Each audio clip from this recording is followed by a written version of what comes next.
በዚህ ቪዲዮ ላይ የምንነጋገረው ስለ ሪከርሲቭ ሲኩዌንሶች እና ስለ ሙላቱ ነምበርስ ይሆናል።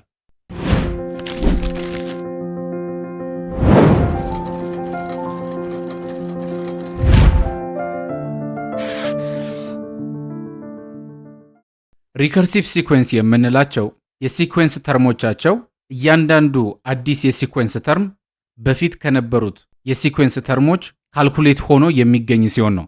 ይሄ ምን ማለት እንደሆነ በቀላሉ ለማስረዳት ያክል ከዚህ በፊት በነበረው ሌሰን ላይ የተነጋገርነው የሊዮናርዶ ፊቦናቺ ሲኩዌንስን ብንመለከት 0 1 1 2 3 5 8 እያለ የሚቀጥል ሲኩዌንስ ነው።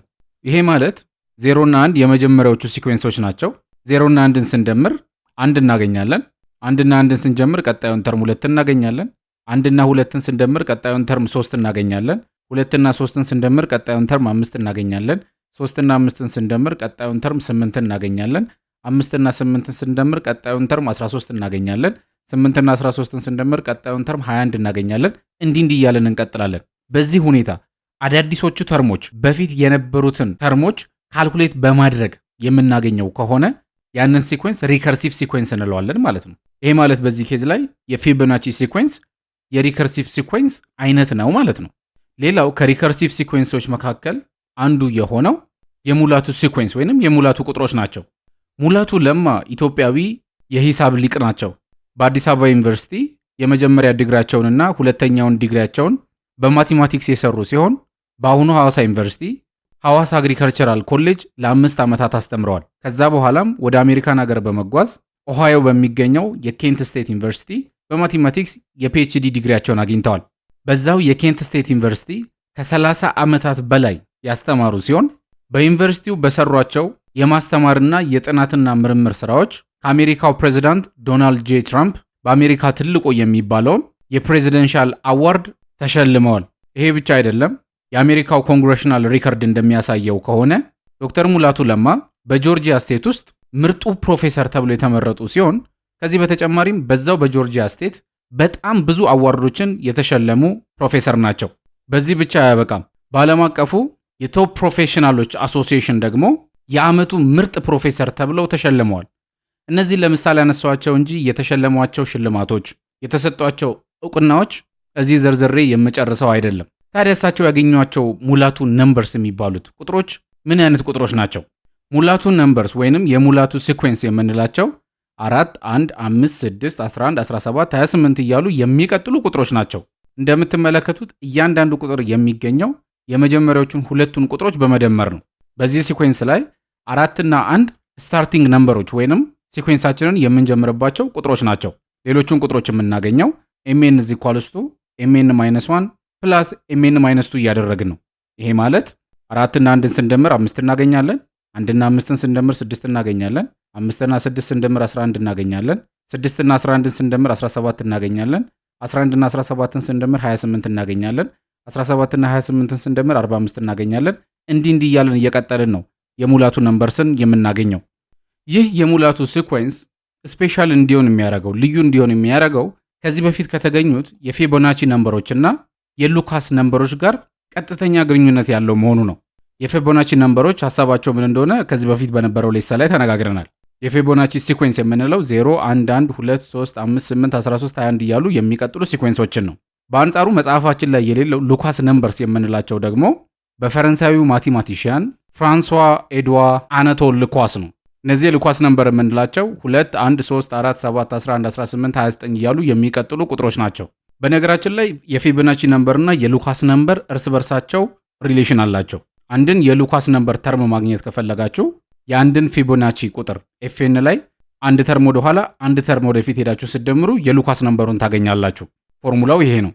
ይሄ ማለት ለምሳሌ የኤን ቫልዩ 3 ቢሆን ወይንም ደግሞ ሶስተኛውን ተርም የሉካስ ነምበር ማግኘት ከፈለግን በዚህ ኬስ ሶስተኛው የሉካስ ነምበር 3 ናት። ስለዚህ 3ን ለማግኘት በፊቦናቺ ነምበር ላይ ሶስተኛውን ተርም እንወስዳለን። ከሶስተኛው ተርም በፊት ያለው 1 ነው፣ በኋላ ያለው 2 ነው። 1 እና 2ን ስንደምር 3 እናገኛለን። አራተኛውን የሉካስ ነምበር ማግኘት ከፈለግን በፊቦናቺ ነምበር ላይ አራተኛው ጋር እንሄዳለን። ከሱ በፊት ያለው 1 ነው፣ ቀጥሎ ያለው 3 ነው፣ 4 እናገኛለን። አምስተኛውን የሉካስ ነምበር ማግኘት ከፈለግን አምስተኛው የሉካስ ነምበር 7 ነው፣ ፊቦናቺ ላይ 3 ነው። 2 ሲደመር 5 7 ይሰጠናል። ይሄ ማለት በሉካስ ነምበር እና በፊቦናቺ ነምበሮች መካከል ግንኙነት አለ ማለት ነው።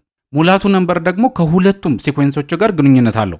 ሙላቱ ነምበር ከፊቦናቺ እና ከሉካስ ነምበሮች ጋር ያለውን ግንኙነት ለማየት እንዲመቸን እዚህ ጋር አንድ ቴብል ልስራ። እዚህ ጋር የኤን ቫልዩ ወይንም ነምበር ኦፍ ተርምን ብናስቀምጥ፣ እዚህ ጋር የፊቦናቺ ነምበሮችን ብናስቀምጥ፣ እዚህ ጋር የሉካስ ነምበሮችን ብናስቀምጥ፣ እዚህ ጋር ደግሞ የሙላቱ ነምበሮችን ብናስቀምጥ፣ ከመጀመሪያው ተርም ብንጀምር የፊቦናቺ የመጀመሪያው ተርም 0 ነው፣ የሉካስ 2 ነው፣ የሙላቱ 4 ነው።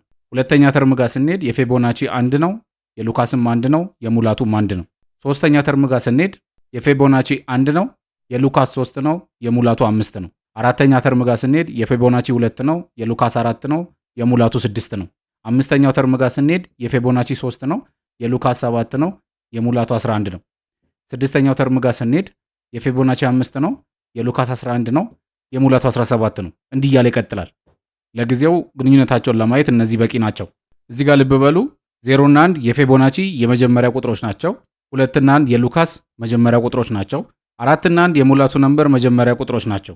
አሁን በፊቦናቺ ነምበር፣ በሉካስ ነምበር እና በሙላቱ ነምበሮች መካከል ያለውን ግንኙነት ማየት እንችላለን። የፊቦናቺን ሁለተኛ ተርም በሁለት አባዝተን ከሉካስ ነምበር ሶስተኛ ተርም ጋር ብንደምረው ይሄ ማለት 1 ሲባዛ 2 ሲደመር 3 ብናደረግ 1 ሲባዛ 2 2 ነው። 2 ሲደመር 3 5 ይሰጠናል።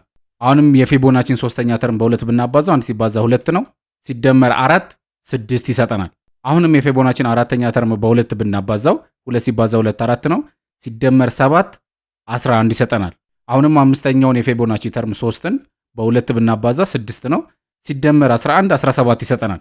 ከዚህ ግልጽ በሆነ ሁኔታ የምንረዳው የሙላቱ ነምበር ከፊቦናቺና ሉካስ ነምበሮች ጋር ቀጥተኛ ግንኙነት አለው ማለት ነው። የሙላቱ ነምበሮችን የፊቦናቺና የሉካስ ነምበሮችን በመጠቀም ልንገልጸው እንችላለን። አሁን ካየነው ነገር ተነስተን ያየነውን ፓተርን በፎርሙላ መልክ ስንገልጸው ኤምኤን ኢዝ ኢኳልስ ቱ 2 ታይምስ ኤፍኤን ማይነስ 1 ፕላስ ኤልኤን ይሆናል። ኤም ሙላቱ ነምበር ነው፣ ኤፍ ፊቦናቺ ነው፣ ኤል ሉካስ ነው። ኤፍ ላይ ኤን ማይነስ 1 ያደረግነው የፊቦናቺ ቁጥሮችን የምናባዛው ከምንፈልገው የሙላቱ ነምበር ተርም አንድ ወደ ኋላ ተጉዘን ስለሆነ ነው። ለማንኛውም የሙላቱ ነምበርን ስፔሻል የሚያደርገው ይሄ ነው።